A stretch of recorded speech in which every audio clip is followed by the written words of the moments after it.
그래서 이재용 회장이 44억으로 처음에 뭘 하느냐면요. 예, 두 예. 회사의 비상장 주식을 삽니다. 예.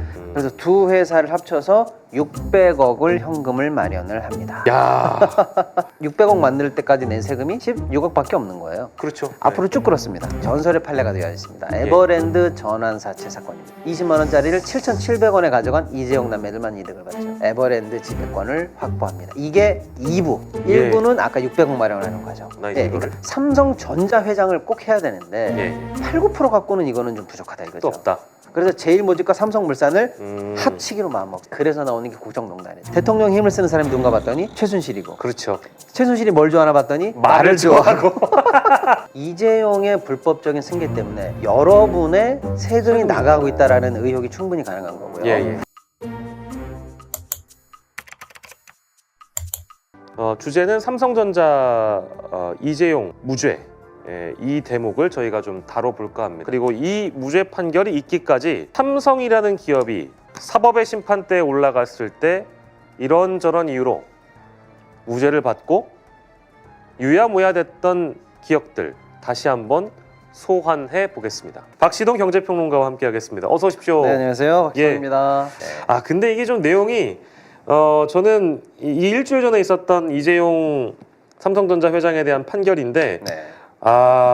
이게 과연 이렇게 이런 판결이 내려져도 되는 건가라는 생각이 들 정도로 굉장히 의아한 판결이었습니다.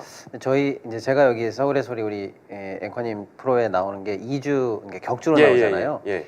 이게 만약에 경제 방송이고 뭐 매일 한다 그러면은 어제 무슨 일 있었나, 오늘 무슨 일 있었나 이렇게 잘게 갈 텐데 이제 예. 격주다 보니까 네네. 격주 중에 가장 큰 뉴스를 이제 뽑아오잖아요. 그러니까 어쩔 때는 한 열흘 된 소식도 가져와야 되고 해서 조금 이제 시차가 그래도 있는 경우도 있어요. 네, 그러면 네, 제가 이제 방송에 오기 전에 조금 걱정은 좀 됩니다. 예. 그래도 저는 격주에 한 번 오지만 방송은 매일 되니까 네네네네.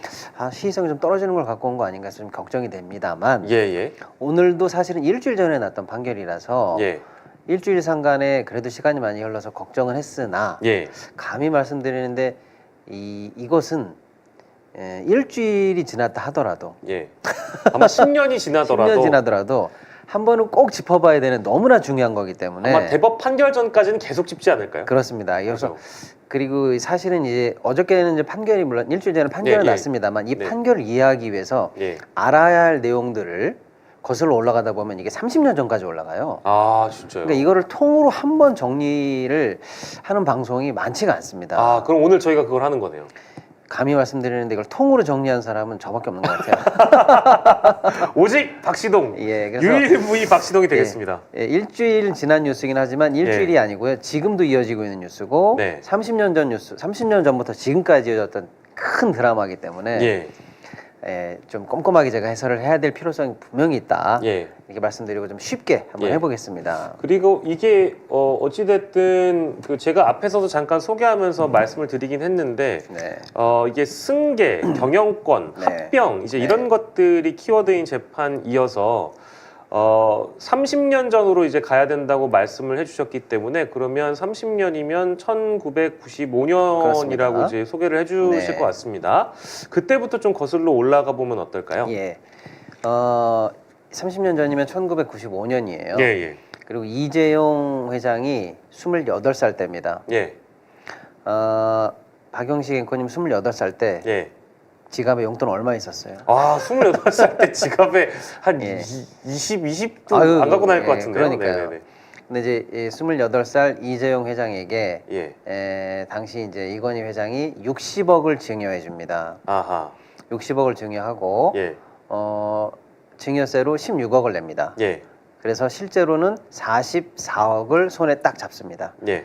여기서부터 드디어 삼성의 승계 대하 드라마가 시작됩니다. 승계 작업이 그때부터 시작됐군요. 30년짜리 드라마가 이제서 시작하는 거예요. 예, 예. 그 얘기를 이제 지금부터 해보겠습니다. 네네네. 그 44억을 가지고 이제 삼성을 승계하려고 하는데 예. 택도 없는 돈이죠. 뭐 말도 안 되는 돈이죠. 네네. 우리가 볼 때는 뭐 34억 엄청 큰 돈입니다만. 예, 예. 그래서 이 44억을 이제 불리는 작업을 해야죠. 예, 예. 종잣돈 44억을 줬다. 예. 이걸 불린다. 네. 불리는 방법은 모든 그 한국의 대기업들, 재벌 대기업들이 승계 상속 작업을 할 때 다양한 수법이 들어갑니다. 예. 수법 1, 2, 3, 4, 5 이렇게 예. 쭉 들어가는데 예. 어떤 회사는 1, 2, 3을 쓰고 어떤 건 2, 4, 8을 쓰고 이렇게 예. 조합을 하죠. 그 회사의 특징에 맞게. 예, 그런데 모든 회사에 다 들어가는 공통 수법이 있습니다. 예. 그건 뭐냐면 비상장 회사를 하나 새로 만듭니다. 아주 조그맣게 만드는 거죠. 예. 예. 회사가 작죠. 예. 그럼 작은 회사를 키워야 되겠죠. 예. 그래서 어떻게 키웁니까? 일감 막 몰아주나요? 일감을 몰아주고 예. 쉽게 말하면 그룹 내에서 여기를 거치지 않으면 안 되도록 통행세를 걷는다라고도 예. 하거든요. 예. 일감도 몰아주고 통행세를 걷고 그래야 돈을 버는 것처럼 그렇게 해서 할 수 있습니까? 그렇습니다. 그래서 예. 그 회사 매출을 뻥튀기 해가지고 예. 엄청 키웁니다. 키운 상태로 상장을 합니다. 상장해서 그 지분을 가지고 예. 큰 돈 만드는 것. 이거는 어느 기업이나 나오는 수법의 1장에 나오는 가장 기본적인 수법이에요. 그래서 네네. 삼성도 그 수법을 합니다. 예. 그래서 이재용 회장이 44억으로 처음에 뭘 하느냐면요. 예. 삼성 S1 예. 그리고 삼성 SDS 두 예. 회사의 비상장 주식을 삽니다. 예. 삼성 S1에 예. 12만 주 23억. 12만 주. 23억이요. 그다음에 삼성 엔지니어링에 47만 주 19억. 예. 합치니까 44억이에요. 아, 딱 들어봤네 또. 예, 44억을 딱 두 회사에 나눠서 23억, 19억을 삽니다. 예. 그래서 방금 말씀드린 것처럼 일감 몰아주기를 하는데 예. 조금 경제 상식을 좀 알려드리면 예. 일감 몰아주기가 가능한 회사를 처음부터 염두에 두고 만드는 거예요. 대기업들은 그냥 아무 회사나 만들어서 일감 몰아줘 그런다고 몰아지지가 않을 수가 있잖아요. 그렇죠. 예. 예를 들어 현대 같은 경우에는 현대차는 현대차 자체는 원래 있는 거니까 새로 어떤 회사를 만들어서 어떻게 우리가 일감을 몰아줄 수가 있지? 예.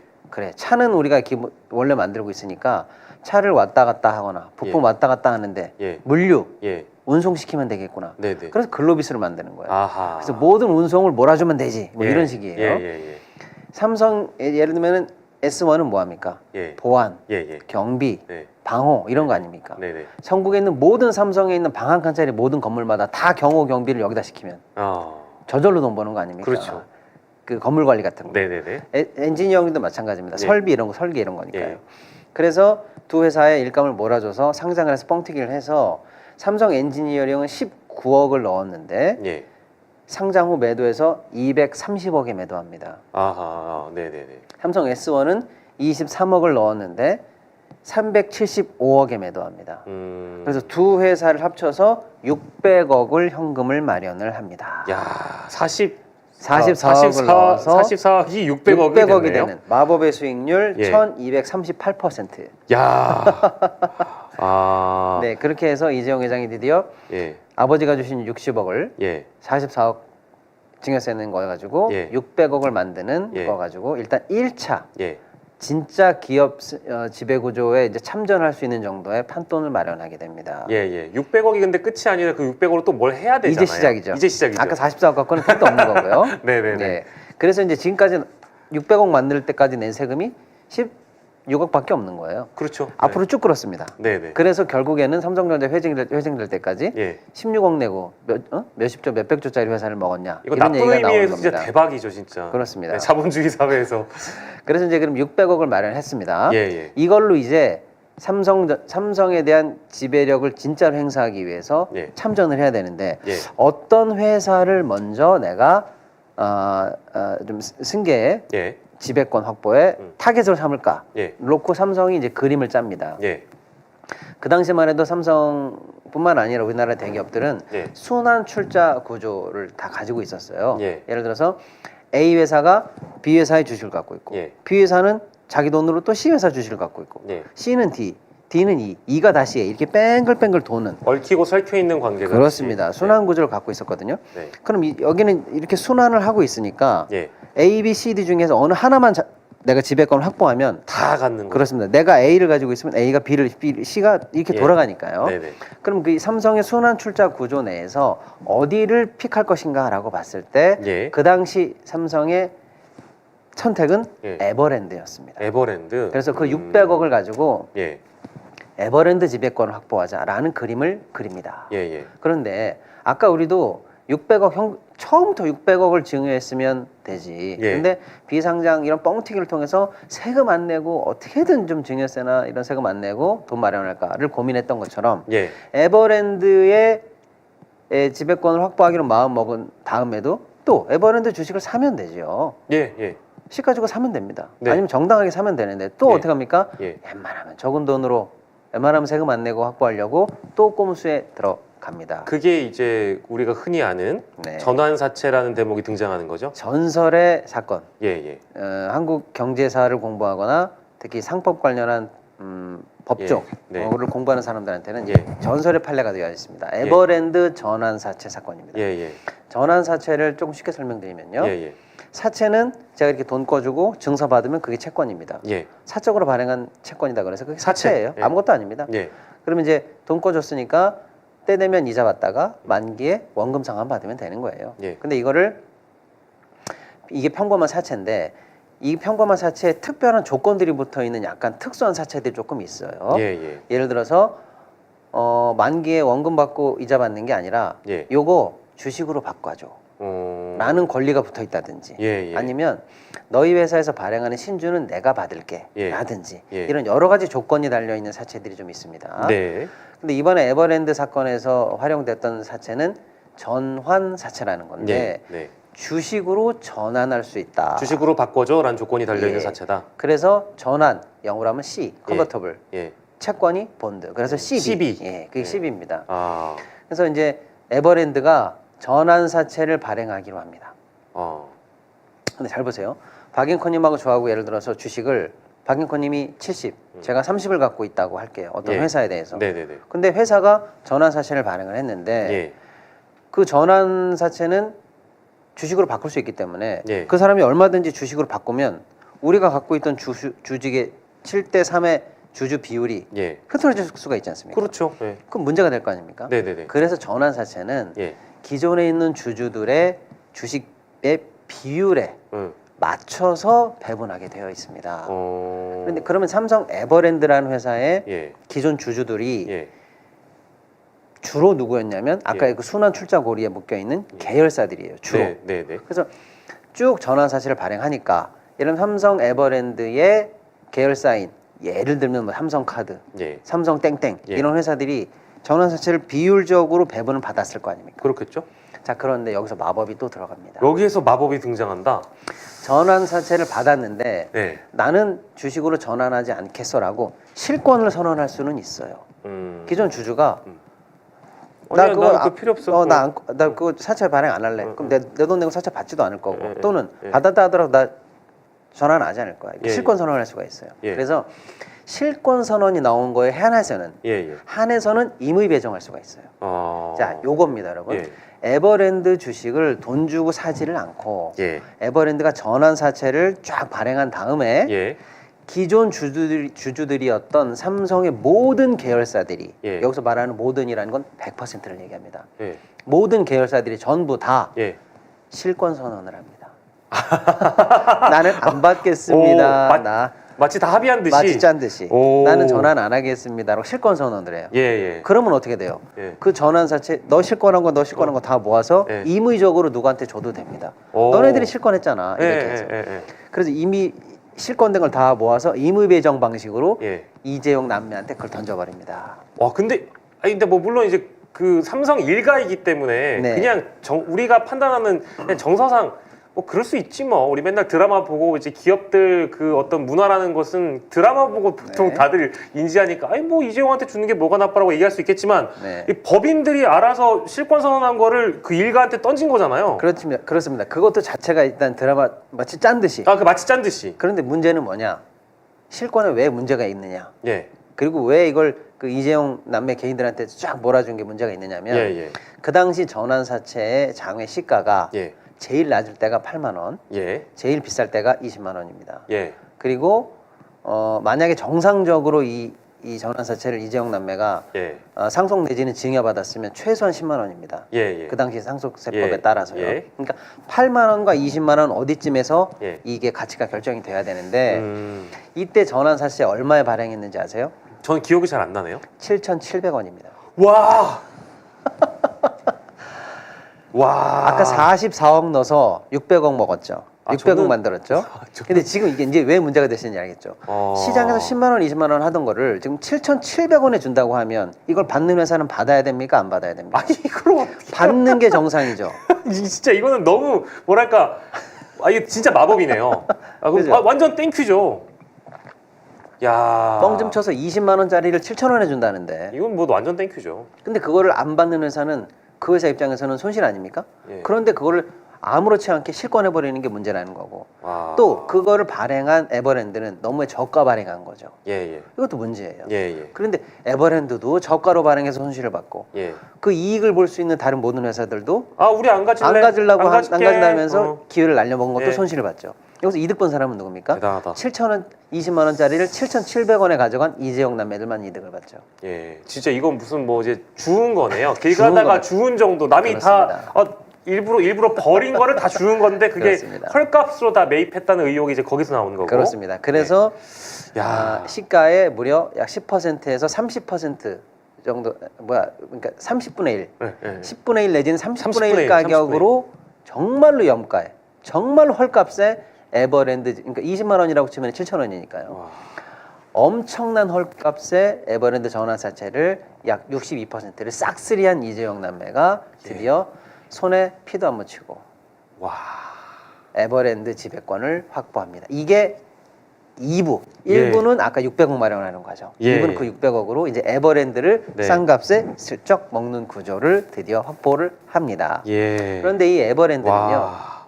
그래서 이제 잘 보시면은 수직 구조로 가는 거예요. 이재용이 네. 에버랜드를 딱 지배하죠. 예. 그럼 그 에버랜드는 수평적으로 이제 쫙 삼성생명을 지배하고 예. 삼성생명은 삼성생명이 삼성전자를 지배합니다. 어. 삼성전자가 지배까지는 아닌데 예, 예. 삼성전자를 갖고 있죠. 예, 예. 삼성전자는 예를 들면 삼성카드를 갖고 있고 예. 삼성카드가 다시 삼성 예. 에버랜드를 갖고 있고 이렇게 순환 쭉 출자의 돌려갑니까? 돈이- 그러니까 이제 네, 네. 에버랜드만 헐값을 딱 지배함으로써 예. 나머지 그룹들을 간접적으로 지배하는 지배구조가 순식간에 예. 완성되는 그런 예. 마법을 보였습니다. 근데 이제 여기서 등장하는 그 대목이 이제 그 삼성 에버랜드, 삼성생명, 삼성전자라고 하셨는데 왜 여기서 그 제일모직 삼성물산 합병 키워드가 나오느냐 이제 요 대목을 저희가 짚고 가야 되는 거죠. 좋습니다. 왜 에버랜드까지 거슬러 올라갔냐면 이미 다 뭐 이제 직간접적으로 지배하는데 그렇습니다. 이걸 왜 합병해? 그렇습니다. 이런 대목이죠. 요 에버랜드 얘기를 제가 왜 드렸냐면 이 에버랜드가 지금 문제가 되고 있는 제일모직입니다. 아 그게 제일모직이? 맞아요, 제일모직. 네네. 이 제일모직을 결국 이렇게 싸게 접수했다는 거예요. 그래서 예. 접수해서 엄청난 지분을 갖고 있죠. 예. 그래서 잘 보세요. 에버랜드가 삼성생명을 갖고 있습니다. 예.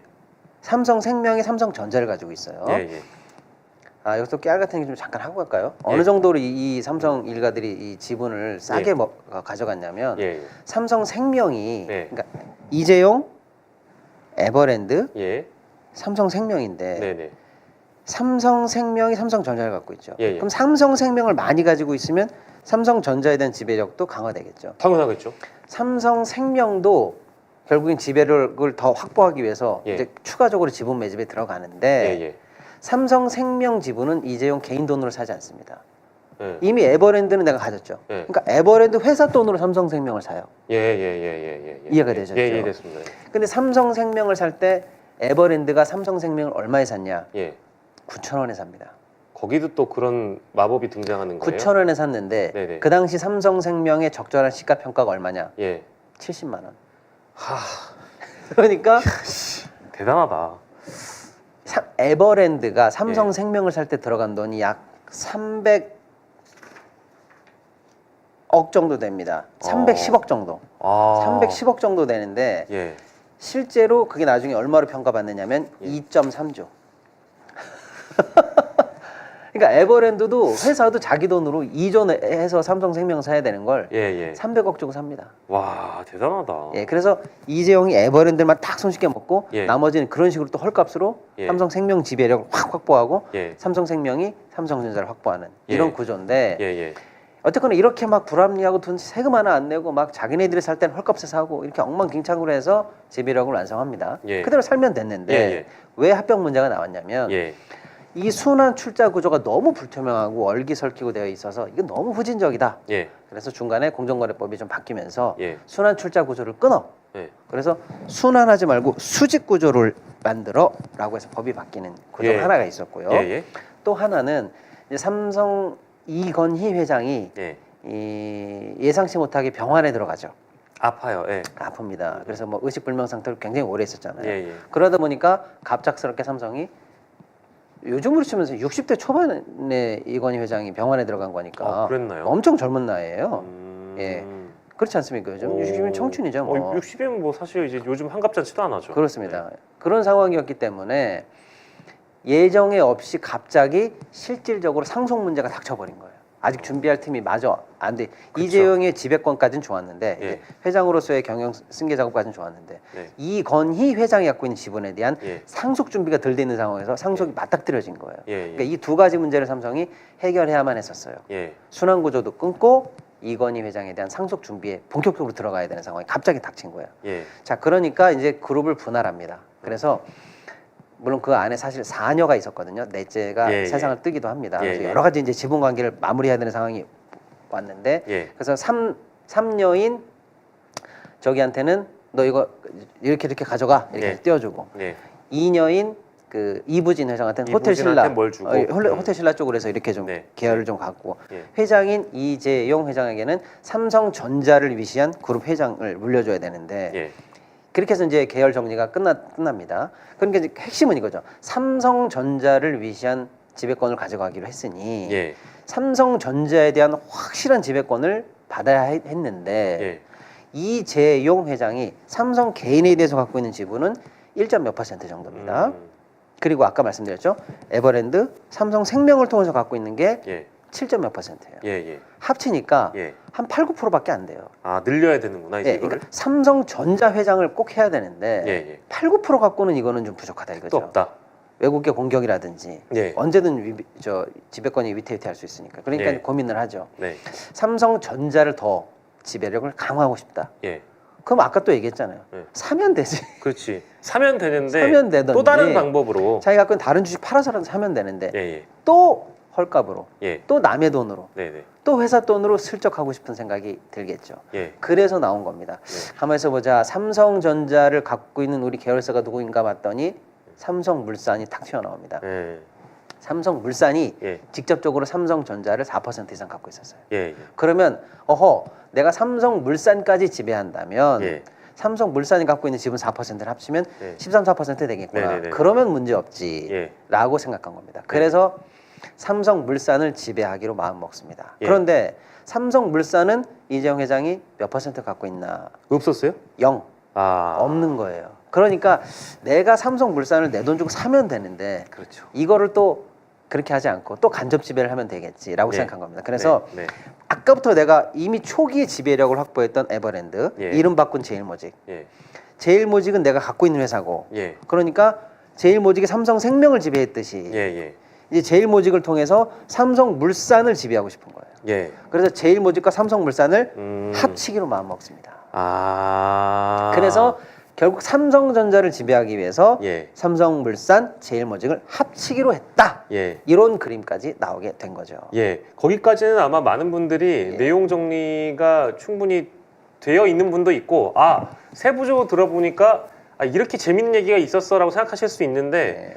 제일모직과 삼성물산에 대한 합병 키워드가 나오면서 등장하는 것이 이제 국민연금이고 우리가 다 아는 그 국정농단 사례들이 이제 여기서 등장하는 건데 국민연금이 중요한 키라고 이제 우리가 이해해야 네. 되는 이유도 역시 지분에 대한 부분이 걸려 있기 때문에 그런 건가요? 바로 그것입니다. 네네. 왜냐면은 잘 보세요. 그것도 아까 말씀드린 제가 왜 에버랜드가 삼성생명을 싸게 샀다는 그 수법을 얘기하냐면 예. 개인 이재용이 어떤 지분을 싸게 사든지 예. 개인이 지배하는 이재용이 지배하는 회사가 그 필요한 회사를 싸게 사든지가 삼성의 수법이에요. 예, 예. 그러면 내가 이재용이 직접 삼성물산을 지금 사는 거는 아니라고 했잖아요. 예. 자기네. 그러면 제일모직이 삼성물산을 사자라고 네. 한 것도 제일모직 돈으로 삼성을 정당하게 사면 되는데 네네네. 또 싸게 사고 싶은 거죠. 그렇죠, 그렇죠. 왜냐? 제일모직은 내 회사거든요. 내가 지배권이 있어요. 그러면 여기에 대해서는 지배력을 그러니까 시가평가를 높게 해서 굉장히 큰 회사로 만들고 예. 삼성물산을 싼 회사로 만들어야 예. 내 돈이 덜 들어가죠. 예, 내가 예. 지배하고 있는 제일모직이 헐값에 삼성물산을 사오게 되죠. 그렇죠, 그렇죠. 근데 반대로 삼성물산이 엄청 좋은 회사처럼 보이고 예. 내가 지배하고 있는 제일모직이 작은 회사처럼 보이면 예. 내가 지배하고 있는 회사가 많은 돈을 들여서 삼성물산을 사야 되죠. 음. 그럼 결국 나한테 손해 아닙니까? 예. 그래서 제일모직이 삼성물산을 합병하기로는 마음 먹고 예. 합병에 필요한 비율을 정하는데 예. 내부적으로 제일모직을 1, 예.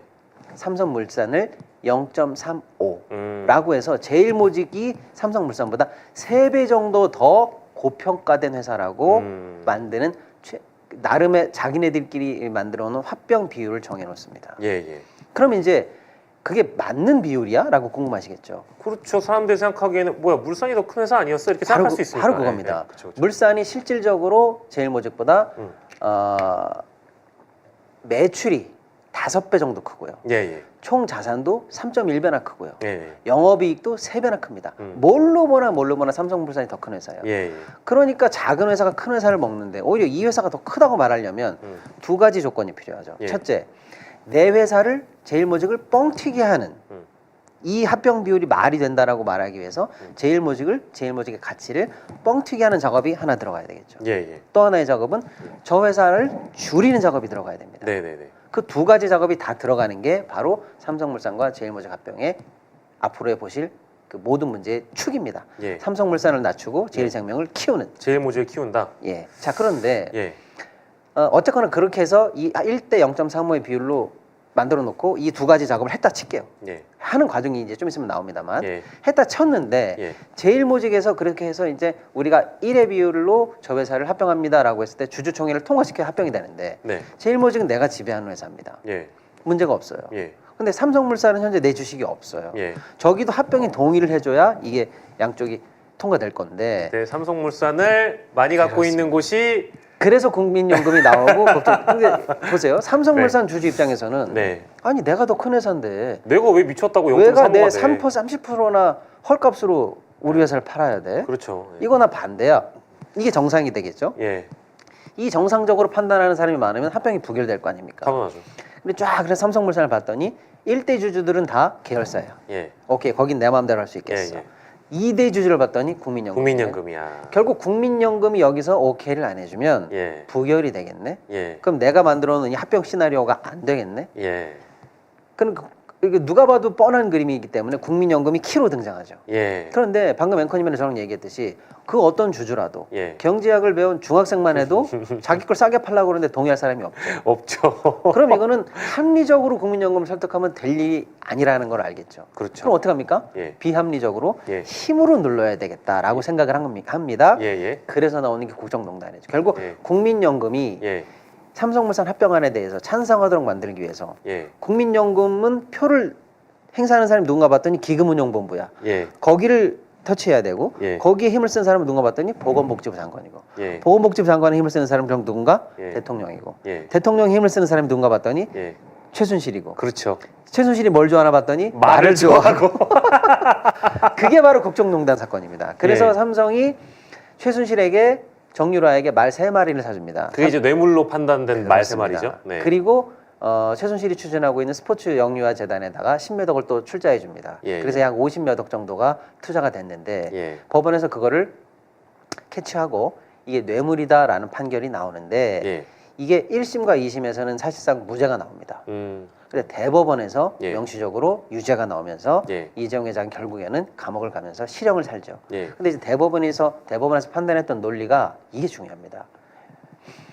이것은 삼성 이재용과 예. 미래전략실이 나서서 예. 이재용의 경영권 승계만을 위해서 예. 그거를 목적으로 한 불법적인 뇌물 사건이야라고 예. 그것을 딱 박아버립니다. 예. 그래서 이재용이 감옥을 갑니다. 예. 그 이재용 판결에서 대법원 판결이 하나 나옵니다. 또 하나는 아까 말씀드린 것처럼 기금운용본부장과 예. 국민연금, 보건복지부 장관도 감옥 갑니다. 음. 이 사람들도 항소를 끝까지 해가지고 대법원 판결을 받아요. 예. 이 사람들 판결문에도 대법원이 똑같이 얘기합니다. 이거는 이재용을 위한 경영권 승계만을 위한 뇌물 사건이야. 너는 예. 거기에 부하내동했어. 예. 공무원이 그러면 안 되지라고 해서 역시 감옥을 갑니다. 예. 이 사건과 관련해서 2번의 대법원 판결이 있었어요. 나옵니다. 네. 2번 다 똑같은 얘기를 합니다. 예. 자, 이게 사실은 일파만파로 우리 경제에 미치는 영향이 커지는데 예. 그래서 일단 감옥을 갑니다. 음. 그런데 보세요. 삼성물산의 예. 주주가 국민연금만 있는 것은 아니었어요. 예.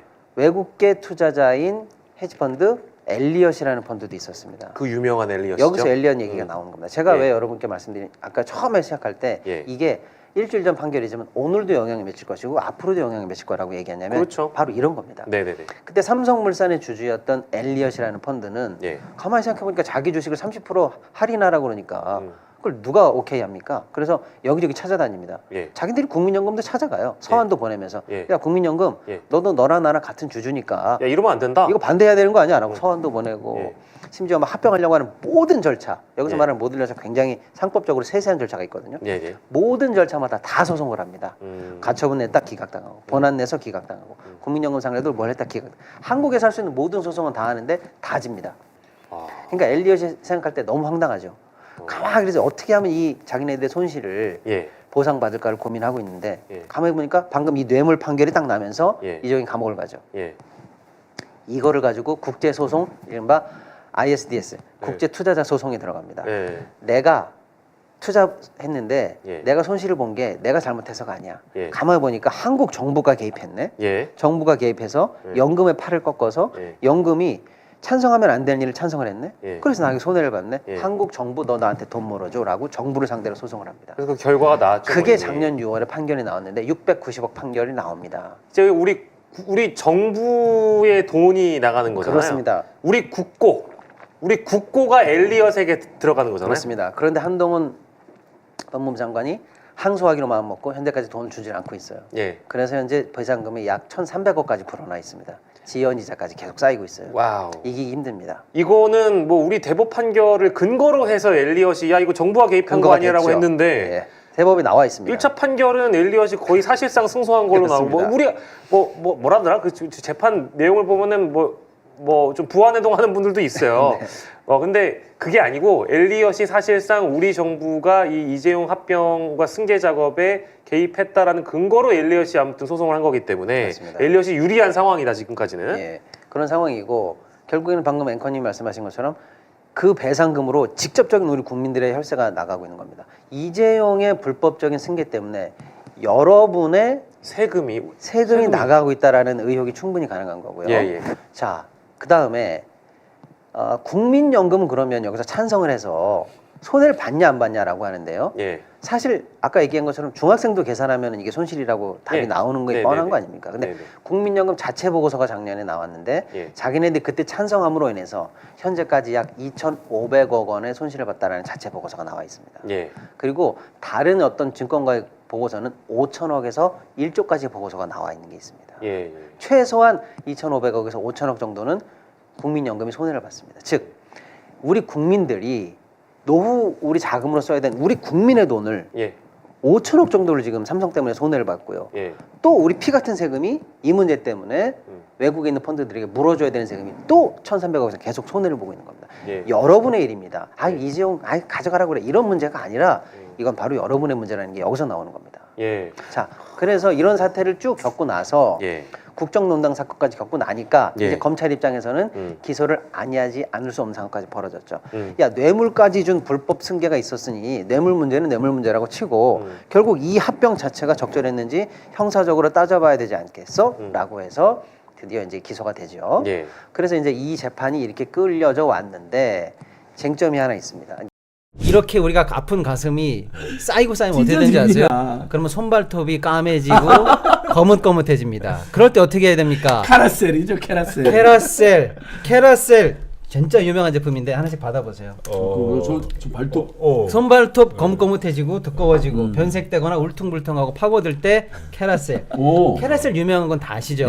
네, 필요한 8년 연속 미국 판매 1위 제품입니다. 진짜요? 국내에서만 100만 개 넘게 팔렸고요. 네이버에 3만 리뷰. 그리고 국내외 임상으로 각종 검증과 특허를 받은 성분으로 만들어졌고 의사가 믿고 추천하는 그런 제품입니다. 그런데 문제는 조금 불편했을지도 모르는데 이게 엄청 쓰기 편하게 패치가 나왔다는 거예요. 이거 너무 간단합니다. 보십시오. 이게 딱 패치 벗기고 손발톱에 딱 그냥 붙입니다. 붙이고 감고 딱 주무시고 8시간 지나면 끝. 이게 뭐가 좋다는 거죠? 선발톱 거뭇거뭇해지고 파우더는 무좀에 선발톱에 최고의 효과가 있는데 패치가 나와서 이걸 딱 붙이고 주무시고 나면 깔끔하다는 거죠. 저 지금 당장 네. 필요한 거예요. 제가 한 상 다 드리겠습니다. 고맙습니다. 그래서 아무튼 캐라셀 패치가 사용법이 굉장히 편하니까 믿고 써보시면 좋겠고요. 간편합니다. 그래서 노랗거나 두꺼워진 선발톱이 금세 좋아지는 걸 확인하실 수가 있을 겁니다. 주변에 우리 이렇게 유근 시님처럼 고민하시는 분 생각보다 많아요. 캐라셀 제품 많이 홍보들 해주시고요. 지금 저희도 링크 좀 이따가 달아드릴 테니까 거기에서 배송 메시지에 시동 이렇게 써주시면은요 무려 발에 좋은 크림, 풋크림을 선물로 또 드립니다. 네, 많이들 구입해 주시기 바라겠습니다. 여러분, 약정이 끝난 인터넷 정수기 가만히 두면 손해라는 사실 알고 계셨나요? 오늘 소개해드리는 인터넷 가전 렌탈 대리점 아정당에 전화 한 통으로 인터넷 TV 최대 47만원, 정수기는 최대 30만원 설치 당일 받을 수가 있습니다. 쓰던 요금 그대로 새 제품 받고 지원금까지 받는 거죠. 이렇게 경제적인데 안 바꿀 이유가 없습니다. 매달 10,000명 이상 신규 고객이 가입하는 가입자 수 독보적 1위 대리점입니다. 정기적으로 수익 일부를 불우이웃에게 기부도 하는 사회적 기업이기도 하니 믿고 신뢰할 수 있습니다. 365일 밤 10시까지 언제든 상담 가능하니 편하게 전화해보세요. 알뜰폰도 쓰던 번호 그대로 개통 가능하다고 합니다. 이 영상 보시고 아정당의 유튜브 무려 구독자가 18만 명이나 된다고 하니까요. 구독만 하셔도 매달 100만원 상당의 최신형 스마트폰을 추첨 증정하는 이벤트가 진행 중이라고 하니까요. 아정당 유튜브 구독도 누르시고 당첨도 노려보시기 바랍니다. 인터넷 정수기 알뜰폰은 아정당. 나의 보험 가입 상태를 믿을 수 있는 정직한 보험 전문가가 객관적으로 체크해서 공정한 평가와 합리적 대안을 제시하는 마이보험 체크를 소개합니다. 마이보험 체크는 보험 가입자의 이익을 가장 중요하게 생각합니다. 이미 가입된 보험이 적합한지 체크해서 꼭 필요한 보험 계약들은 잘 유지하시라고 말씀을 드리고 불필요한 보험이나 부족한 부분은 고객의 현재 상황에 맞게 보장 분석을 도와드립니다. 가입 보장은 크고 폭넓게, 보험료는 저렴하게 최적의 보험 상품을 추천드립니다. 마이보험 체크는 35개 손해보험, 생명보험 회사를 취급 판매하고 있기 때문에 한 회사만 추천드리지 않습니다. 무조건 보험료가 비싼 상품을 추천드리는 게 아니라요. 고객에게 가장 필요하고 합리적인 상품을 제안하고 있습니다. 상담을 통해 합리적인 제안을 드리니까요. 결정은 보험 소비자가 선택하시면 됩니다. 무엇보다도 양심적인 보험 전문가가 정확한 분석을 통해서 고객의 상황에 맞게 맞춤형 리모델링 해드립니다. 마이보험 체크에 연락하셔서요. 무료로 상담 받으시고 합리적인 보험 설계도 받아보시길 바랍니다. 홈페이지 한글로 마이보험체크.com 또는 카카오톡에서 마이보험체크로 채널 추가 또는 대표전화 1800-7917입니다. 잠깐 여기서 중요합니다. 지금 마이보험체크를 사칭하는 회사들이 엄청 많다고 합니다. 속지 마세요. 진짜 마이보험 체크는요, 주황색 요 손마크, 요 주황색 손마크를 꼭 확인하시고요. 1800-7917 요 대표 번호가 맞는지 꼭 확인하시기 바랍니다. 자, 시동이키 우리 구독자 여러분, 보험은 마이보험 체크! 본격적인 쟁점에 들어가기 앞서서 예. 국정농단 그렇게 시끄러울 때 이게 쟁점이 된 거 아닙니까? 네네네. 근데 왜 이 재판은 지난주에 판결이 났는가? 그것도 1심이 아까 박 3년 반 걸렸었죠. 오프닝 때 네, 말씀하신 네네네. 겁니다. 정확히 3년 5개월, 3년 반 걸렸습니다. 3년 5개월. 네. 그리고 무려 공판이 106차례나 치러집니다. 이 정도면 결론을 지연시켰다라고 보는 게 맞는 것 같아요. 정확합니다. 네. 본질을 맞습니다. 꿰뚫으신 말씀이에요. 네, 네. 왜냐면은 우리나라 형사재판 중에 가장 복잡했던 게 사실은 최순실 국정농단 사건이에요. 예, 예. 왜? 나라를 뒤엎은 사건 아닙니까? 예. 그것만큼 무거운 사건이 어디 있어요? 예. 근데 그 사건보다도 이게 더 오래 걸렸고 예. 더 많은 증인이 나왔고 예. 더 재판 공판이 많았습니다. 예. 나라를 뒤엎은 국정농단 사건보다 어떤 한 개인 사기업 회장 한 사람 집어넣는 게 뭐 그렇게 어려운 일입니까? 예. 그런데 그거보다 더 오래 걸렸어요. 예. 왜일까요, 여러분? 예. 법조계에서 이렇게 분석합니다. 예. 아까 제가 2번의 대법원 판결이 이미 있었다고 그랬어요. 그 네. 대법원에서는 예. 이거 승계만을 위한 뇌물 사건이라고 딱 못을 박았죠. 예. 그런데 그 대법원이 살아 있는 동안에 예. 방금 이 사건이 연달아 기소가 쭉 돼서 만약에 2심 3심까지 항소했겠죠. 그래서 네. 올라가서 대법원에서 만났다면 예. 같은 대법원이 좀 전까지 이 판결에서 너 경영승계를 위해서 뇌물 줬어라고 했던 재판부가 같은 사건에서 이거 경영승계 사건이니까 문제 있어라고 판단할 가능성이 높지 않았을까요? 예. 그래서 법조계의 분석은 그렇습니다. 최소한 삼성 입장에서는 지연 전술을 폈을 것이다. 그래서 이렇게 오래 걸린 겁니다, 여러분. 그러니까 예. 이게 지금 국정농단이 끝난 지 언제인데 왜 갑자기 판결이 지금 나온 거야? 그걸 이해하셔야 돼요. 그래서 예, 예. 3년 5개월 지난 사이 그럼 무슨 일이 있었느냐? 예. 그 당시 대법원장 김명수 대법원장 지금 갈렸습니다. 예. 다른 사람으로 바뀌었죠. 바뀌었죠. 그리고 또 정권이 바뀌었습니다. 그렇습니다. 그때 이 사건을 수사하고 기소했던 사람들이 누구냐면 윤석열, 한동훈, 이복현. 예. 이 라인이 이걸 전부 다 수사 기소했던 사람들입니다. 예. 제일 잘 아는 제일 잘하는 분들일 사람. 거예요. 지금 근데 그 사람들이 다 정권의 핵심으로 바뀌었죠. 그리고 또 같이 떡볶이 먹고 다니고. 그 사람들이 지금 떡볶이를 먹었다는 거죠. 그렇죠. 중요합니다. 아, 매우 중요합니다. 매우 중요합니다. 아, 매우 재판의 피고인과 대통령이 기소를 한 당사자가 떡볶이 먹고 떡볶이를 다닌 먹고 겁니다. 있었다는 게 중요합니다. 그렇죠, 그렇죠. 자, 결국 이 지연 전술을 폈는지는 뭐 의혹이니까요. 어쨌거나 지연 전술을 폈다고 의혹을 감안하더라도 이 예. 지연된 기간 동안에 실제로 지연의 이익이 있었을까를 따져 보셔야 된다는 겁니다. 첫째, 그 당시 삼성 입장에서는 깐깐했던 대법원장 김명수 대법원장 임기를 다해서 바뀌었습니다. 예. 지금 새로운 대법원장이 들어갔습니다. 예. 이분이 누구냐? 아까 이재용이 뇌물 줬을 때 예. 말 3마리 판결에서 예. 뇌물로 볼 수 없다는 의견을 냈던 대법관이 지금 대법원장입니다. 이 대법원장이 바뀐 대법원장이 지금 이 재판에 관여했다는 얘기는 아닙니다. 예. 재판 그런 얘기는 아닙니다만 예. 어떻습니까? 거기까지만 제가 말씀드리겠습니다. 그림은 그려집니다. 그림 그려지죠. 예, 그림 그려집니다. 그 사이에 대법원장이 확실하게 이런 분으로 바뀌었다는 거 보여주죠. 예. 그다음 두 번째 기소를 담당했던 그래서 이 사건을 제일 잘하는 사람들이 검찰 라인들이 지금 정권의 요직으로 들어갔죠. 예. 시간을 끌만한 상황 속에서 끌었더니 이런 일이 벌어졌다. 음. 요 얘기 꼭 한번 짚어보고 싶습니다. 자, 예. 그럼 이제 본격적으로 들어가 볼게요. 예. 예. 삼성물산의 가치를 낮추기 위해서 그러면 삼성은 무슨 일을 냈는가? 도대체 혐의가 뭔가? 예. 첫째, 삼성물산 하면 여러분 제일 떠오르는 대표적인 상품이 바로 레미안입니다. 우리나라 아파트 1등이었어요. 예, 예. 브랜드 평판 1등, 예. 실제로 시공 능력 1위. 예. 어디 가도 볼 수 있는 레미안이죠. 그렇습니다. 삼성물산이 수주 전쟁에만 나서면 레미안이 항상 뭐 시장에서 지배적인 힘이 있었으니까. 그런데 어느 순간 여러분 기억하시죠? 레미안이 안 지어집니다. 안 지어져요. 자기가 1등으로 올라갑니다. 아, 또 그러네요. 그렇습니다. 오. 삼성이 왜 그런 걸 추격을 내버려뒀을까요? 오. 증권가의 분석은 레미안 수주를 포기했다는 겁니다. 왜? 삼성물산의 이익이 되니까. 그렇죠. 이익이 되면 매출로 잘 잡히고 들어보세요. 지금 커지고. 삼성물산을 줄이는데 방점이 있는 겁니다. 네네. 0.35짜리로 만들어야 되는 거예요. 예. 그래서 레미안 같은 걸 짓지 않습니다. 또 하나 호재가 있습니다. 네. 카타르 같은 데에서 네. 해외 플랜트 같은 거 막 2조짜리 수주합니다. 안 해. 공시 발표 안 합니다. 공시 발표 안 합니다. 하면 안 돼. 하면 안 됩니다. 예, 안 됩니다. 그래서 내가 삼성물산을 갖고 있다고 생각해 보세요, 여러분. 네. 도대체 내 주식이 왜 떨어지는 거야?를 모르고 당하는 거죠. 아. 왜 이렇게 매출이 안 나옵니까? 아유, 저희가 맨날 수주 전쟁에서 져서 그래요. 지기는 일부러 지는 거죠. 또는 야, 왜 이렇게 해외 뭐 실적이 안 나와요? 아유, 죄송합니다. 죄송하기는 이미 계약은 땄는데 발표를 안 하는 거죠. 예. 주식 시장에서 호재로 삼을 만한 얘기들이 다 숨겨지고 예. 이런 일이 계속 벌어지면서 삼성물산의 가치가 떨어집니다. 예. 그리고 삼성물산을 결국 합병시키기 위해서 별의별 일이 다 있는데 예를 들면 이런 거죠. 예. 아까 있었던 국정농단 같은 것도 있었고요. 예. 엘리어 소송도 있었고요. 예. 또 하나는 혹시라도 합병이 통과가 되게 아슬아슬하게 통과되거든요. 6% 예. 차이로 아슬아슬하게 통과되는데 그런 예. 걸 하기 위해서 자사주 같은 것도 예. KCC 같은 데다가 팔아버리고 예. 또 주주 이걸 합병을 동원하기 위해서 예. 주주 명부를 캐내기 위해서 예. 삼성증권의 PB센터에 있는 명부를 빼가지고 어. 주주 명부가 노출되는 이런 상상할 수 없는 엄청난 일들이 여기서 벌어집니다. 예.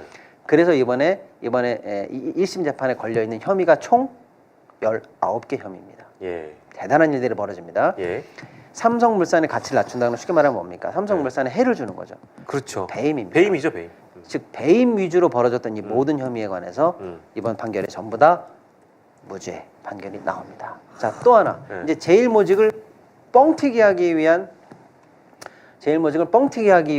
프로젝트가 하나 또 들어가야 되지 않겠습니까? 예. 이것은 뭐냐면 제일모직이 실제 가치보다 더 높은 평가를 받도록 하기 위한 거죠. 예. 근데 아까 말씀드린 것처럼 제일모직이 삼성물산보다 매출이나 뭐나 다 높지가 않아요. 예. 그럼 제일모직을 어떻게 뻥튀기 시켜야 될까? 약 3배 기업 가치도 만들려면 어떻게 해야 될까? 어. 제일모직 자체로는 한계가 있습니다. 예.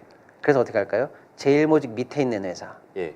뻥튀기 하기로 마음먹습니다. 제일모직 밑에 삼성 바이오로직스. 아, 삼바. 여기서 삼바가 나옵니다. 예. 그러니까 삼성 바이오로직스는 그 당시에 매년 2천억 정도 영업 순손실을 보던 회사였어요. 예.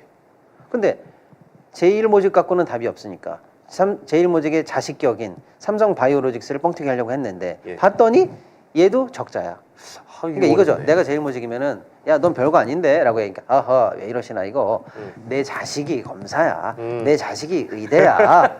응? 의사야. 네. 내 자식이 이번에 스타트업으로 뭐 대박이 났어. 라고? 그러니까 내가 얼마나 대단한지 알겠지라고 네. 말하려고 봤더니 그 자식이 아직 빌빌대는 거죠. 자식이 아직 사시도 통과를 못했어. 통과를 못했어요.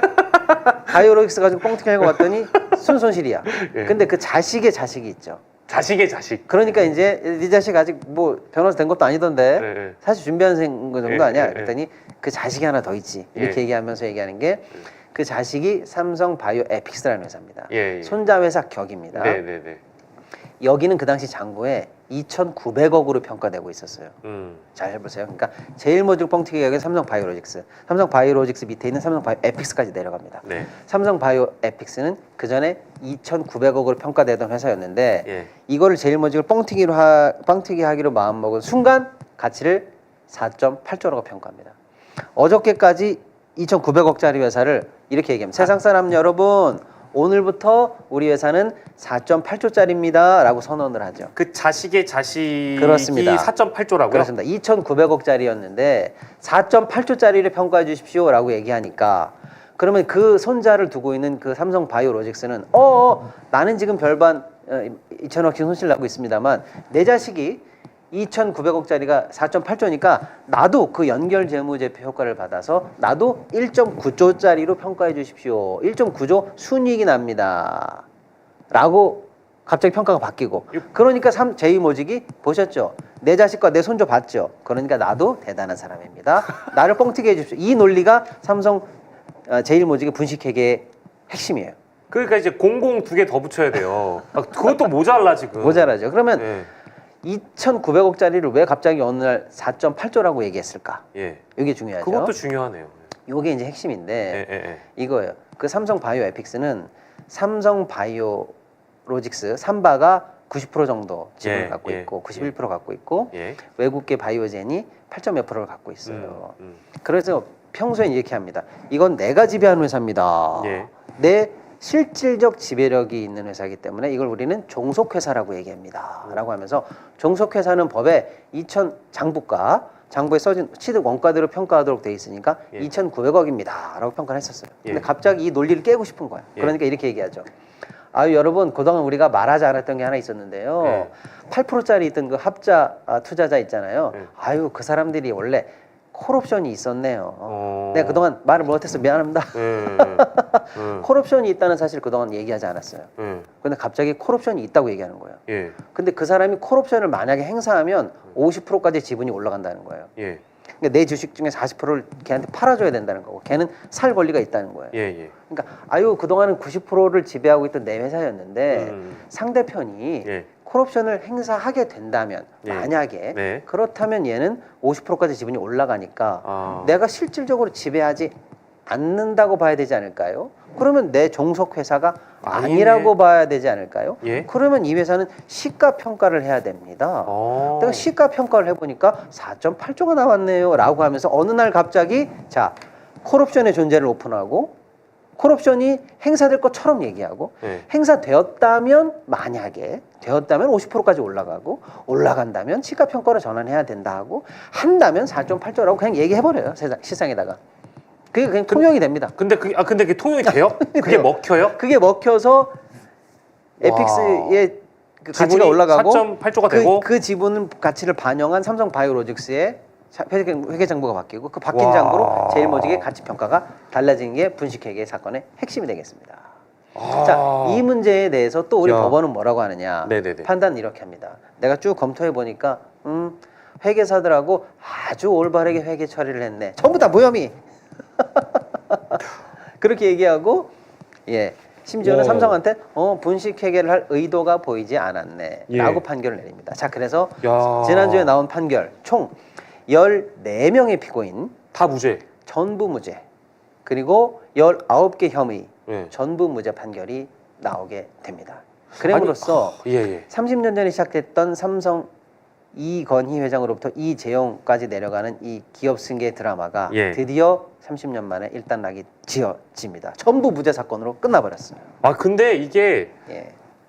일단은 여러분들이 쭉 들어보시면서 너무 재밌고 이게 이 히스토리를 한 번에 이렇게 쫙 정리를 해주시니까 이해가 쏙쏙 됐는데 네.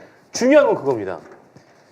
기존에 있었던 판결들과 이번 판결은 배치되는 부분이 일단 없는지가 일단 첫째인 것이고 네. 이게 일단 물론 이제 1심 판결이기 때문에 검찰이 항소하면 2심까지 또 가봐야 가봐야 되는 거라서 단언할 수는 없겠지만 첫 번째 의혹은 기존에 있었던 대법 판결 그러니까 네. 이제 그런 것과 배치가 되지는 않는지가 첫 번째고요. 네. 둘째로는 아까 어떤 분이 댓글도 써주셨는데 분식이 분식 회계를 이겼다.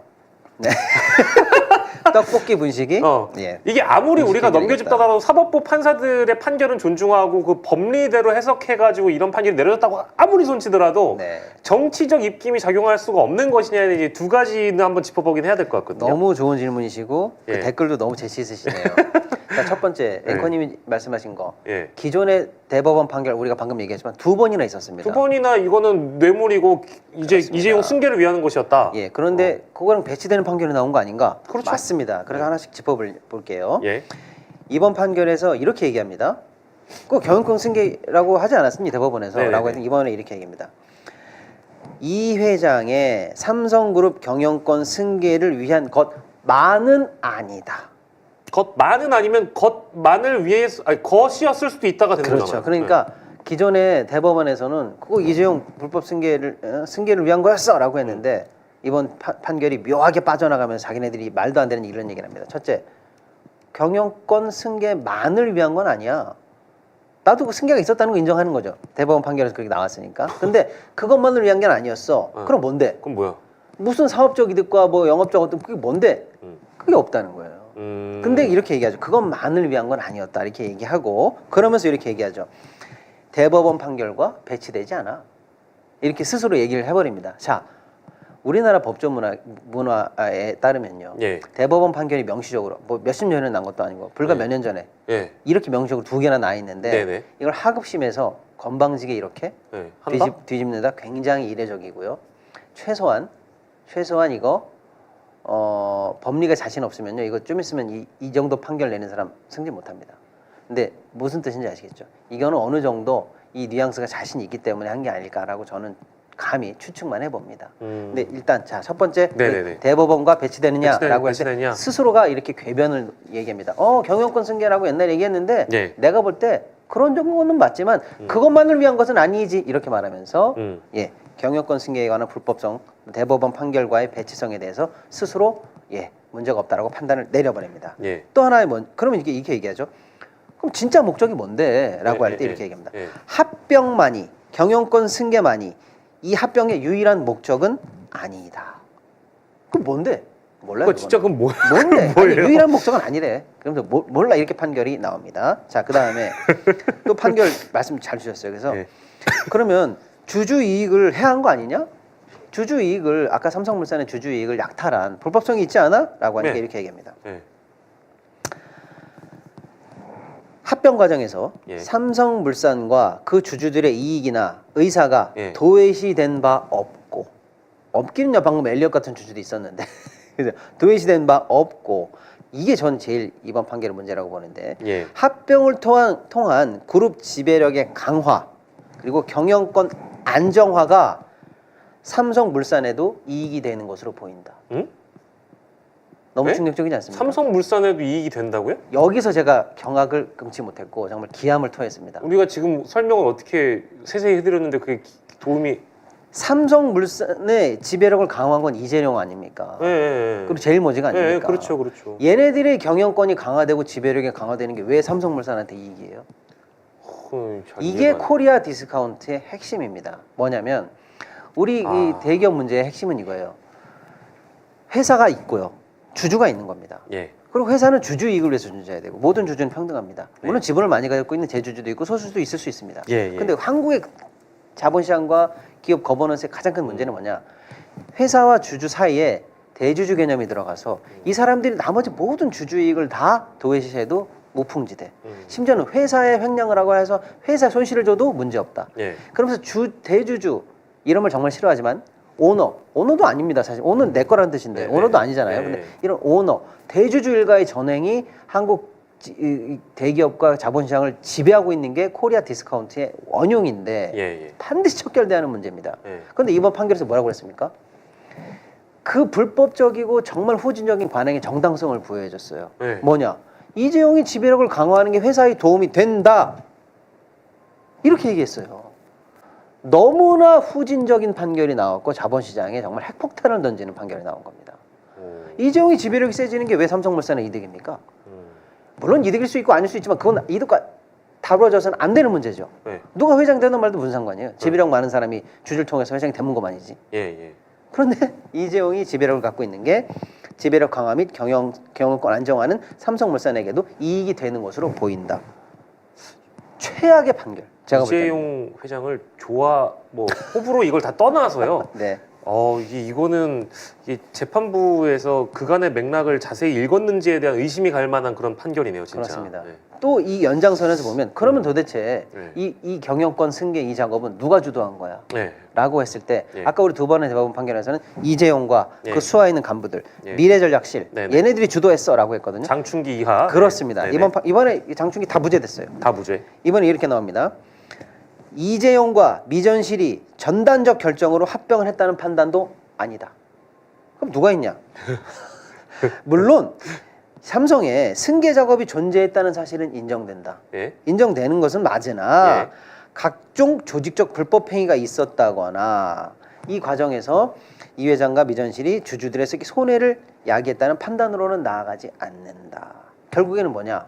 이재용은 뭐 미전실하고 승계 작업 조금 했습니다만 아무에게도 손실을 주지 않았고 그것만으로 승계 작업이 되지 않았다는 거예요. 그럼 결국엔 누가 주도했냐? 이사회가 했잖아. 주주총회가 했잖아. 합법적인 절차가 있었잖아. 라고 얘기하는 거예요. 즉 이건 뭔지 아세요? 아까도 에버랜드에서도요. 예. 이재용은 가만히 있었는데 예. 계열사가 스스로 실권을 했죠. 그래서 이재용은 그때 에버랜드 전환 사채도 대법원까지 올라가는데 그때 대법원에 6대5로 무죄가 나는데 예. 그 6대5 다수 의견의 논리가 뭐였는지 아세요? 이재용은 가만히 있었어.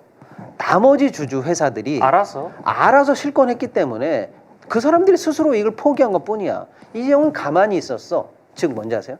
가만히 있었는데 이재용은 경영권 승계를 당한 거야. 그거는 문제가 없어. 이렇게 얘기한 겁니다. 그 논리가 여기 또 나오죠. 이재용과 미전실이 승계 작업 조금 했지만 그게 합병시킨 건 아니야. 이사회나 주주 합법 절차가 있었어. 네. 즉 뭡니까? 네. 또 이재용과 미래전략실은 가만히 있었는데 승계를 당한 거예요. 그렇죠. 이재용은 늘 가만히 있었는데 계속 기업 승계를 당하기만 하네. 네. 당하기만 해. 저도 가만히 승계 좀 당해봤으면 좋겠습니다. 최악의 판결이죠. 네. 최악의 판결입니다. 왜 최악의 판결이냐? 아. 분명히 심각하다. 두 가지 문제가 있습니다. 첫째, 예를 들어서 앵커님이나 제가 삼성전자 주식을 갖고 있다고 합시다. 우리가 이거를 팔 수도 있고 그럼요. 우리 자식한테 물려줄 수도 있어요. 그럼요. 그건 누가 준비하고 판단해야 되는 거냐면 스스로 하는 거예요. 우리가 알아서 하는 거죠. 우리가 세무사랑 상담도 하고 예. 변호사랑 상담도 예. 하고 내가 판단하면 되는 거예요. 근데 박앵커님의 주식을 물려줄지 말지에 대해서 미래전략실이 나서면 말이 되는 겁니까? 안 되죠. 그 공조직은 자기 회사 일만 하면 되는 거예요. 그런데 지금 뭐라고 그랬어요? 이재용과 미래전략실이 합병 관련해서 승계 작업이 존재했다는 사실을 인정한다. 그게 왜 인정이 돼야 됩니까? 대주주 본인이 지분을 물려주던지 팔던지 개인적으로 알아서 하면 될 문제인데 예. 회사 조직이 나서 지금 그 문제를 같이 했다는 거잖아요. 예. 그게 인정되는데 불법이 아니라는 거예요. 회사 조직을 사적으로 이용하고 활용했는데 문제가 없다는 거예요. 그냥 가만히 있었다는 거예요. 예. 그런 제 말씀은 회사 조직을 대주주 일가가 사적으로 활용해도 좋다는 정당성이 부여됐기 때문에 최악의 판결이라는 겁니다. 예. 자, 둘째. 그래서 결국에는 걔네들이 승계 작업을 주도했는데 문제가 없고 이사회가 알아서 했다는 거예요. 이사회가 누가 보더라도 형해화됐다.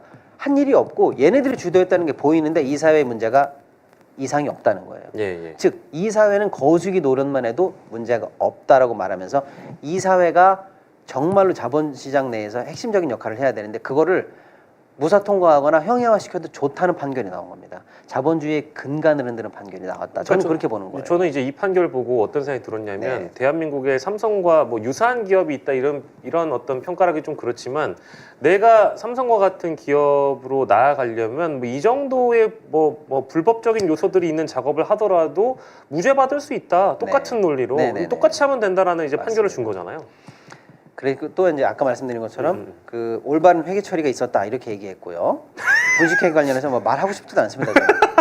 어저께까지 2,900억짜리를 오늘 예, 4.8조라고 만들었는데. 얘기해도 괜찮대요. 그리고 심지어는 아. 그래서 전체적으로 네. 삼성바이오로직스의 가치 평가를 그때 합병하기 전에 그때 1년의 순이익이 그러니까 단기 순이익이 1.9조가 났다는 얘기고 예, 네. 그래서 미래 가치까지 다 포함한 삼성 바이오로직스의 평가액을 그때 회계법인이 18조에서 19조로 예. 냅니다. 예. 근데 이제 통합이 됐어. 예. 통합이 된 통합법인은 제일모직 삼성물산 합친 통합법인 이름은 삼성물산입니다. 삼성물산 통합법인이 통합 이후에 새롭게 회계를 다시 해야 될 거 아닙니까? 예, 예. 통합 회계 나올 때 삼성바이오로직스 평가 얼마 받는지 아세요? 얼마나? 12조 받습니다. 앉은 자리에서 6조 날라갔죠. 와. 이것도 지금 전부 다 무혐의예요. 와. 말이 됩니까? 어저께까지 19조라고 그래서 세상의 근데 가치를 얘기하던 사람들이 이게 통합 통합이 이후에 돼요, 진짜? 그러니까 이 모든 분식회계에 대해서 다 무혐의. 자본시장의 근간을 흔들었다. 저는 이렇게 봅니다. 이게 코리아 디스카운트가 아니고 뭡니까?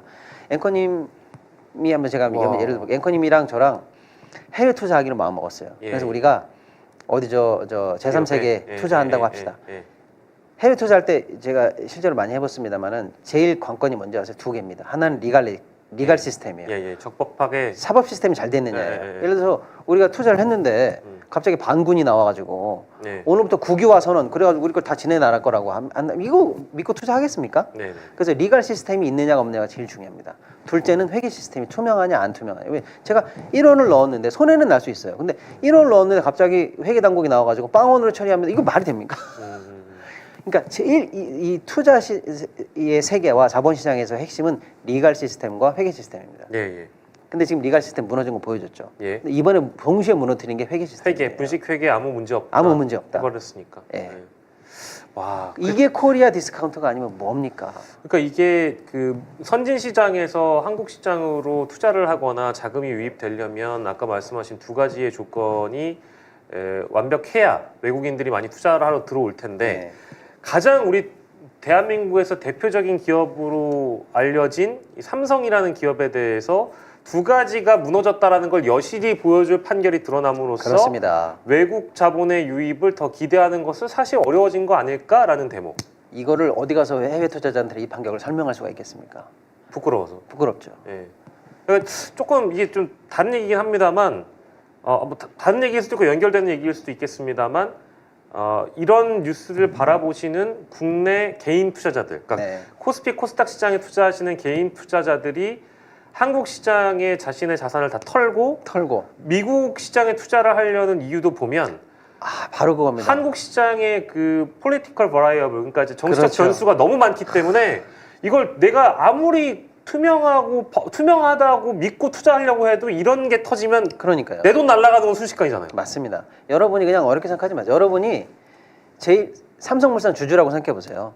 열불 터지죠. 어저께까지 작년도까지 우리가 수출 1등했고 말도 안 되는 얘기지. 해외 것도 지금 거의 다 MOU까지 들어가 있고 곧 승계한다더라, 해외 유치한다더라, 그다음에 뭐 예. 또 한다더라. 예. 이게 쭉 해서 이제 그럼 이게 실적으로 반영되겠지. 그럼 영업이익이 얼마 나겠지. 쭉쭉 해서 1등으로 계속 나가겠지 하고 투자했는데 갑자기 3분의 1 디스카운트하고 다른 회사랑 합쳐버린다 그러고 예. 아무런 반대 매수 청구권도 없는데 수많은 분식이 나오고 주주가치 훼손하는 일들이 엄청나게 대놓고 벌어졌는데 다 무혐의, 무죄. 그러면 나는 어떻게 됩니까? 민사적으로 배상받을 때도 위법행위에 근거한 손해배상이 나와야 되는데 예. 이번에 그런 싹까지 다 잘라버린 거죠. 그렇죠. 왜냐면 이게 다 무죄 나왔으니까. 그럼 여러분이 이런 대기업 투자할 수 있겠습니까? 그럼 여러분은 나는 그러면 이익이 되는 제일모직 투자하면 됐지. 제일모직은 그럼 합당하게 판정받았냐는 거예요. 아까 얘기했지만 더 높게 평가받았는데 그게 다 허상이어가지고 바로 합병 이후에 다시 평가가 줄었다니까요. 자기 자식에 대해서. 자, 그러면 또 하나 이제 이번에 짚어볼 수밖에 없는 게 예, 예. 수사와 재판 과정을 이제 경제적 관점 말고 한번 들여다봐야 돼. 아까 재판 과정은 얘기했습니다만 예, 예. 윤석열, 한동훈, 이복현으로 이어지는 이 검찰 라인이 거꾸로 그러면 검찰은 정말 잘했는데 재판부가 정말 이상한 판결을 내린 했냐? 거냐? 라는 것도 한번 봐야 되겠죠. 예, 예. 혹시 정권이 바뀌고 해서 마치 처삼전 벌초하듯이 예, 예. 윤석열 당시 검찰총장 징계 사건처럼 예, 예. 저야만 했던 어떤 이유가 있는 건 아닌가라고 예, 예. 한번 이 검찰서도 따져봐야 되는 게 뭐냐면 예. 여러분 많이 기억하실 거예요. 삼성 바이오로직스 분식회계를 잡으려고 들어갔을 때 예.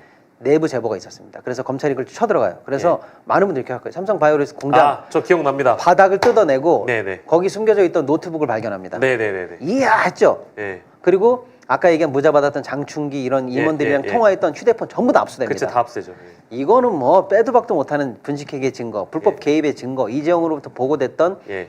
여러 가지 문건들에 대한 증거가 막 다 나왔다 예. 했는데 지금 이 모든 증거, 예. 유력했던 모든 증거에 대해 전부 다 증거 능력이 부정됐습니다. 왜 그런 거예요? 왜냐? 그거는? 휴대폰도 압수수색한 범위 내에서 포렌식을 하고 피고인의 동의를 받고 입회하에 변호 입회하에 요거 우리가 깐다라고 해야 되는데 검찰이 자기 마음대로 까가지고 재판부가 증거 능력을 부정하는 빌미를 제공했어요. 아. 그래서 전부 다 증거 능력 부정됐습니다. 아. 그게 과연 검찰의 진의가 네. 이재용을 꼭 유죄를 판결을 받도록 했다라고 쳤으면 무능한 거고요. 예. 만약에 진의가 그쪽이 아니었다면 예. 지기로 마음 먹지 않고서야 그 유리했던 증거들을 납두고 어떻게 하나도 증거 능력을 인정받지 못하고 재판을 졌냐 이거예요. 근데 어떻게 그게 그렇게 될 수 있지? 그러니까요.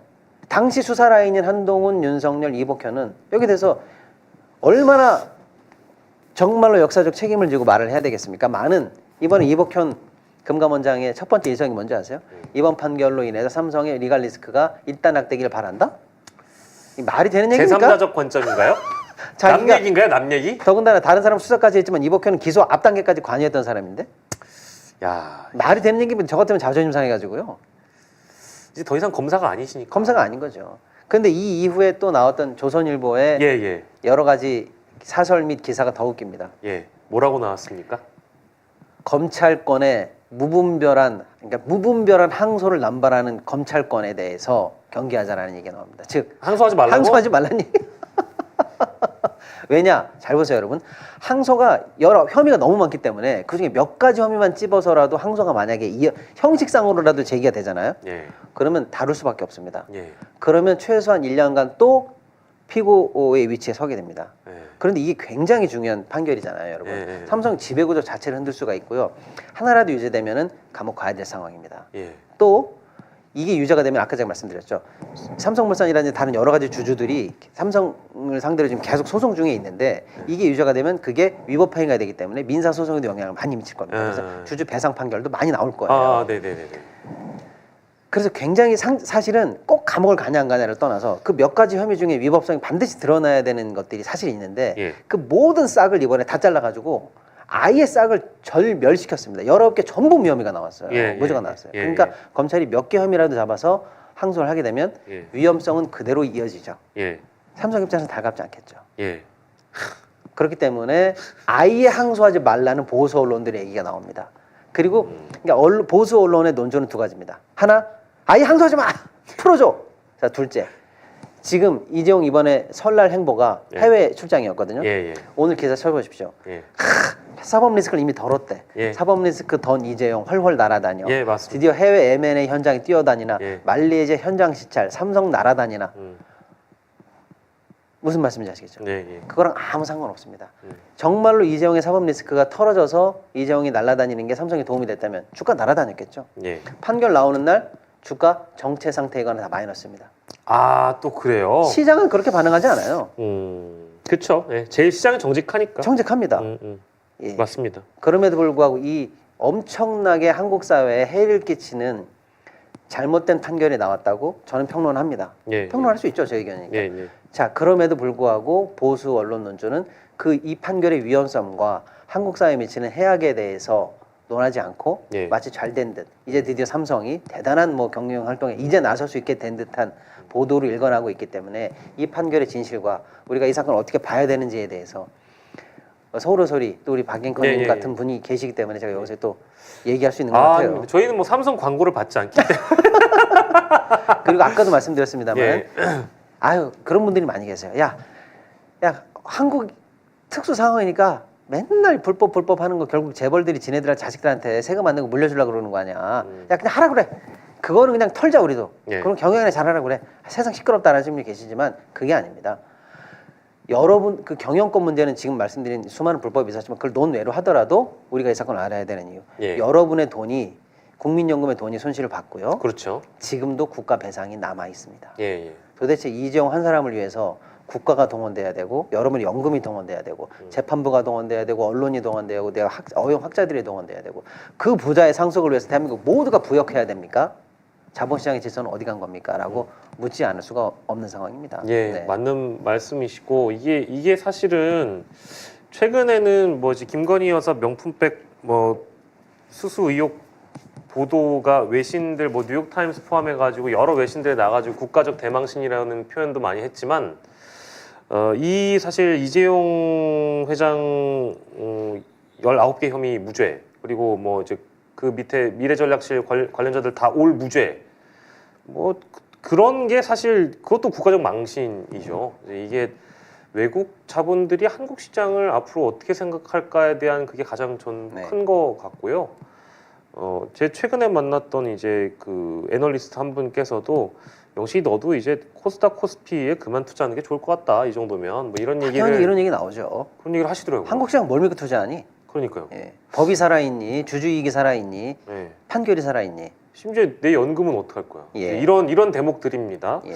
근데 이거를 아무리 이제 삼성 광고를 받는 언론사들이 포장을 한다 하더라도 이게 사실이고 진실이기 때문에 언젠가는 또 냉정하게 또 평가를 오늘처럼 하시는 분들이 더 많아지는 날을 또 기대를 하게 되겠죠.